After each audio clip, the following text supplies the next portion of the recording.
On this installment of Creative Cabin Fever, I have a release special. Zach reached out to me to talk about his latest single that's about to hit, and I got to listen to it before everyone, which has me super buzzed. It's a melodic ballad full of soul, beautifully accompanied by one of the most beautiful crystalline voices I've heard from a female in quite some time, and I'm really excited for everybody else to hear it. But right now, let's give it over to Zach. How are you, my love? Hi, I'm very well. How are you? Good. It's good. Good. How are you keeping during all this? Yeah, look, it's a bit like a pressure cooker. I left off some steam yesterday. Now I'm back to grand, but yeah, things are just, 5 months of yeah, like everybody else, I think I just needed just a day to be like, whoa.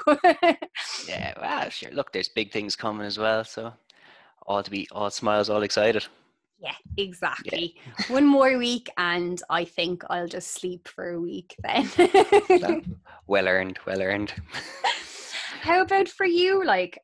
So we obviously talked last time with the Beak House release, and that was brilliant. But I'm really interested to hear, has there been any developments to your creative process changes, or how's your headspace been in since that?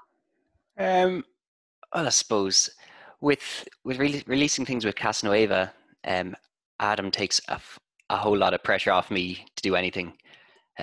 So he's very much in charge when it comes to that. So that's probably the most relaxing music release I've ever done. And then when it gets to my own stuff, it's a bit more stressful because I'm in my own head a lot more. I have one or two people that I can bounce ideas off, and they're unbelievably helpful. But then when you're trying to write something, and then at the same time you're trying to write something, but you're also trying to write something that you can kind of look at then 12 hours later and go, "Ooh, can't really say that. That's so cheesy." And it's like it'd be like a Taylor Swift line, "I got wasted like all my potential." And I mean, I kind of want to avoid. You'd want to avoid a line like that if possible. But in your own head, I mean, especially in lockdown as well, it's not a lot you can do. So you're in your own head a lot. You have a lot more time to kind of stew. So this one's been a little bit more stressful than anything with the casting away with stuff, I would say. Yeah, no, I got the name wrong because I keep forgetting that you guys are in so many projects. So yes, Casanova. Yeah, Look at no, it's me all being good. human.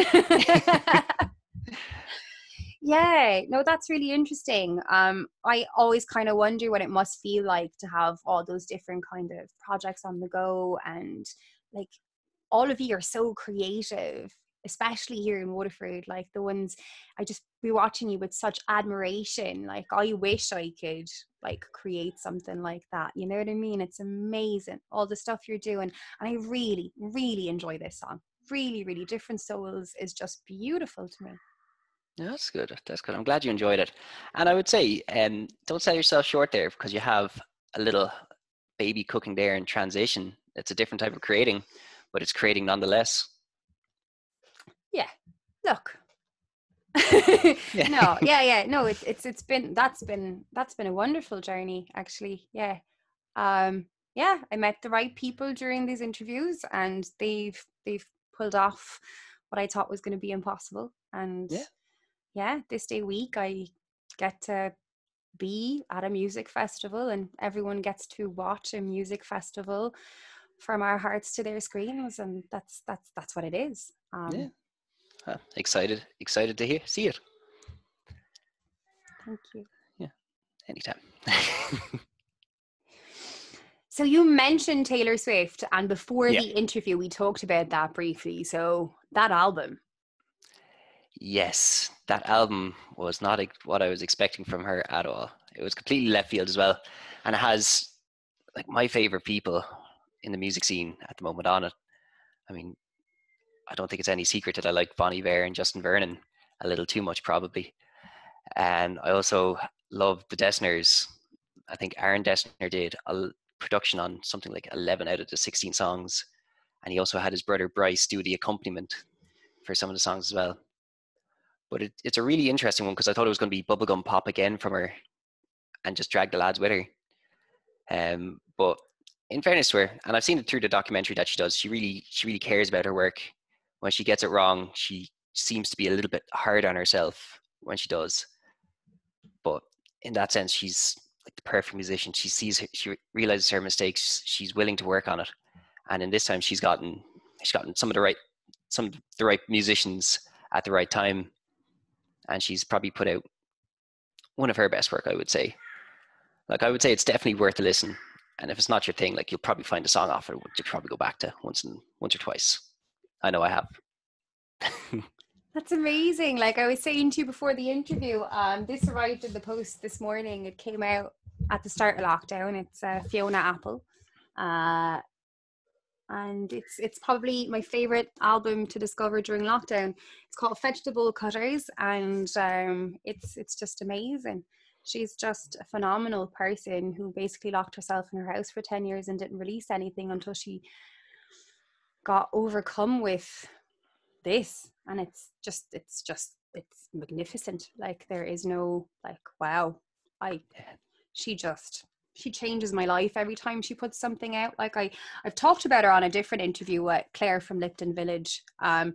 And the album had just come out, like, so it was like maybe my 5th interview on Creative Cabin Fever, and I'd lost myself in it so much that I was like, this is amazing. And she came on, she's like, I've never heard of Fiona Apple. And I was like, what is wrong with people? Like, I Yeah, well, feel in she's my fairness, best friend.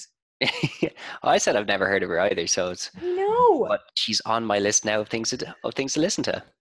But I was just thinking there, you're saying she went away for a couple of years, and you think about some of the musicians that go away, they come back and they put out a belter. But there was this other, an Irish fella, and he's very lesser known, I would imagine.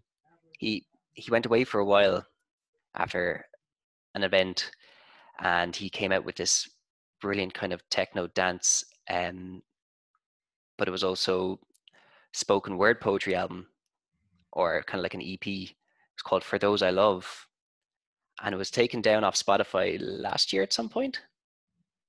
Um, like, I heard that it was taken down because they were going to re-release it. They were going to kind of remaster it and re-release it.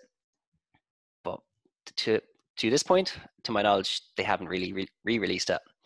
And if anyone out there can help me get my hands on some files, I would love to listen to it again. Oh, do you know what? This is just, that's just wow. Because I fell in love with a band during lockdown, right? And I wrote to them and I was like, look, your album fucking changed my life. I love it. It's called You Say I'm Too Much, I Say You're Not Enough, right? And every single song on that album touches my soul. And I found them on Facebook and I was like, I'd love to interview ye.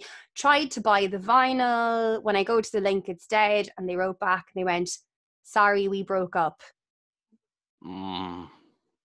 And this happened with my heart. I was like, Oh no, that's horrible. and I just, yeah. But it might be worth your while to contact him directly and be like, look, your music really impacted me. Is there any chance you could link me to a SoundCloud or something? Because you don't know the impact you're going to have on someone by saying your music changed my life. Yeah, it's just a fantastic, and it's just a fantastic piece of art. The collection of songs, and I love the spoken word poetry in the Dublin accent. Don't know what it does, just does something to me. But I love when Irish accents are in songs. I love when people are themselves. Like, I think with me, it's really weird because I don't change my accent on purpose, but because of all the languages, I say this all the time, it happens kind of normally. Like, I could be speaking to Spanish exchange students, and before I know what happens, they think I'm taking the piss out of them because my accent changes. It's just because the way my brain works with the way I've had to learn linguistics, I guess. Yeah. But like, for instance, Blackbird and Crow, one of the other bands I discovered during lockdown, like, the reason their music speaks to me so much is Mairead's completely vulnerable soul, but as well, her Donegal accent. That is the sexiest thing ever. I think it's just Northern Irish people. They're really big down the south here. We love their accent. I remember we went to Oxygen 2010, and we met a person from Monaghan, and we just had them say the word sexy over and over again. You just say actually. You're like, yes, that's teach me how to speak. It's just so beautiful. Like, and they just take this for granted. They're like, oh yeah, do you know, this is just how we talk. And I'm just like, Yeah. Especially, and then you go on Joe.ie and you see Waterford's been voted in the bottom of the accent pile, and you're kind of like, yeah, I didn't need to read that today. look, my Ballybreaking zing is grand and all, but it's no Donegal catch. Do you know what I mean? No, unfortunately. Mind you, I'm a big hit in America. Would you believe that, Zach? They love my accent over there. Really? Yeah. Well, I suppose Americans latch onto the Irish accent. They love the accent no matter what. They don't discriminate between us. Yeah. We probably all sound the same to them. It's great. Yeah, yeah, we probably do. I mean, how I think we sound the same to like Spanish people as well. I think they can't differentiate between because we speak so fast anyway that they can't tell the difference between our accents. Probably not. And you know, the reason there's so many call centers in Waterford, this is a weird fact I know from having worked in more call centers than I ever cared to remember, um, is because Waterford has the most neutral accent in Ireland, according to researchers. I can see that. Yeah, yeah. Like in fairness, could you imagine jumping on to a call center from West Kerry? You'd get nothing done. I mean, you could probably sit there and listen to them all day tell a story, but if you wanted to get something done, I mean, data protection would be a nightmare. It would be. It would be. So, when is the single coming out, Zach?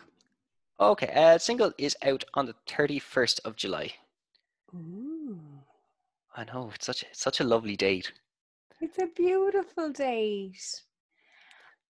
And obviously, I talked about this beautiful crystalline voice. Who is she?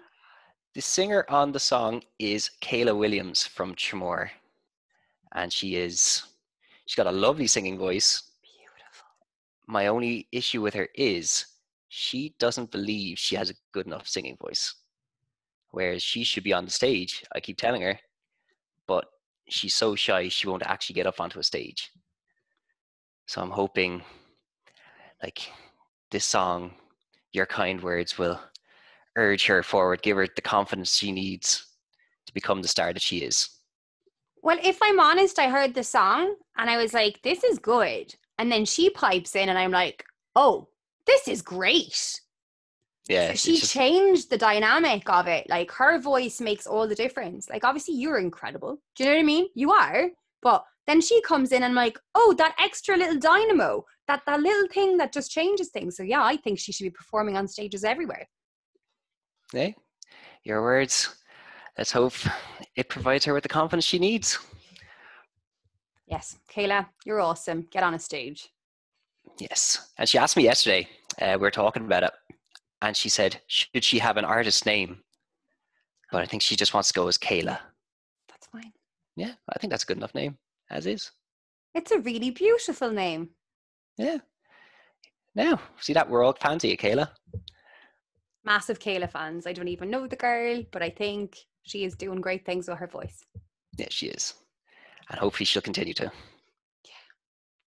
So obviously, I'd say this has been stressful releasing by yourself, even with the addition of a great other voice in it. How are you feeling about the 31st? I'm feeling a little bit better than I was the last few songs that I released. Because, in fairness, as stressful as it has been, I've had a lot more help with this. I had a help from a great producer, Dave Skelton, who is from Galway, in his advice and his mixing and mastering of the song. And I'm going to have great help with the distribution as well from Tune Release, and they're good friends of mine as well. And then obviously I have kind of the close knit kind of community that I have close to me with my friends, and that would help me kind of bounce ideas left, right off them, and they'll always be straight up with me. So it's always beneficial, especially when it's like that Father Ted sax solo, and they're kind of like, "Oh, do you really want that sax solo in there?" You're like, "Yeah, probably not." Yeah. So it's been a really nice experience so far. Stressful but nice. That's great though. And I'm really, really excited for everyone else to hear it. Like, I'm just so proud of you. I'm proud of all of you. Like, you're smashing this lockdown, like, unbelievably proud of the Waterford Massive. Like, Yeah, well, in fairness, the whole community on a whole in Ireland got really creative during lockdown, and it's been really nice because you get a lot of, like, you can be like, "Oh, what am I going to do tonight?" Someone pops on an Instagram live. There you go. That's the next hour sorted or so. I could always watch it back. So the whole community as a whole has really, really knocked it out of the park this time. yeah, I think we needed a lockdown to really break free. Like, I keep saying mad stuff like that, like, but I keep meaning it. Like, it's like, it hasn't been ideal, but those who made the best out of it really made the best out of it. Absolutely, absolutely. Is there anything you want to add to the interview before I stop recording? Uh, no, I don't think there's anything more than just um, Check out that song. check out the song on the 31st. Just check it out. No, look, thank you so much for doing the interview today. And I do really recommend that everyone checks this out. And Kayla, when you're watching this, I know you will be. I would love to see you on a stage one day. So whether it be your first open mic in Central Arts, or you just want to do something small to give you a bit of confidence, I'm more than happy that if you message me, I will make it my mission to be there to support you, because I really, really believe you have an incredible voice and everyone needs to hear it. Absolutely, I can say no more.